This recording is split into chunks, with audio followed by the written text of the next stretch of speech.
প্রথমে যেটা বলতে চাই, এটা খুবই দুঃখজনক ঘটনা।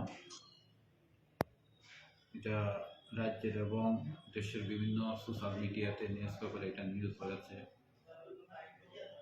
তো আমরাও ধর্মনগর থানার পুলিশ এটা প্রম্পটলি কেস রেজিস্ট্রেশন হয়েছে এবং যারা অ্যাকচুয়াল কালপ্রিট, এই ঘটনার সঙ্গে যারা যুক্ত ছিল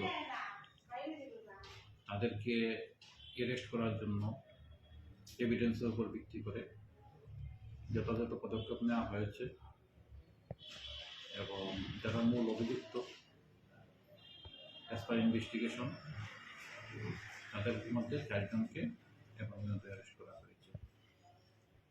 বাকি যারা আছে তারা যেখানেই থাকুক তাদেরকেও অ্যারেস্ট করা হবে।